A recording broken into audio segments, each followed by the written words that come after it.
بسم الله الرحمن الرحيم. يا أيها المزمل قم الليل إلا قليلا نصفه أو انقص منه قليلا أو زد عليه ورتل القرآن ترتيلا إنا سنلقي عليك قولا ثقيلا إن ناشئة الليل هي أشد وطئا وأقوم قيلا إن لك في النهار سبحا طويلا واذكر اسم ربك وتبتل إليه تبتيلا رب المشرق والمغرب لا إله إلا هو فاتخذه وكيلا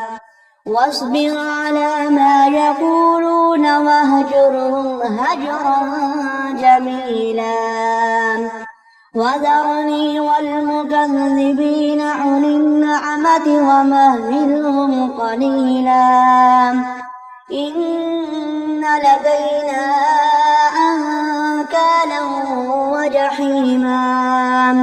وطعاما ذا غصة وعذابا أليما يوم ترجف الأرض والجبال وكانت الجبال كثيبا مهيلا إنا أرسلنا إليكم رسولا شاهدا عليكم كما أرسلنا إلى فرعون رسولا فعصى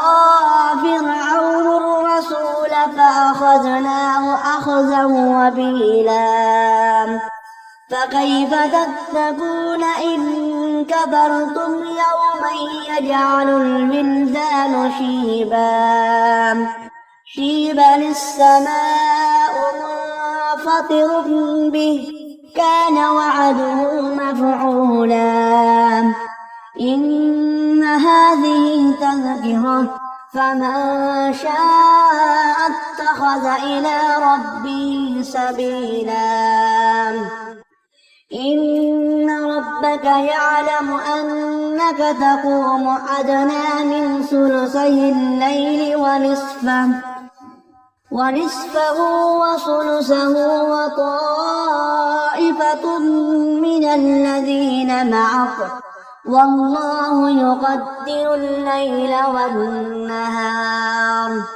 علم أن لا تحصوه فتاب عليكم فاقرؤوا ما تيسر من القرآن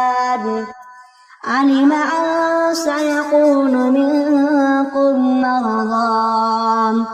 وآخرون يضربون في الأرض يبتغون من فضل الله وآخرون يقاتلون في سبيل الله فاقرؤوا ما تيسر منه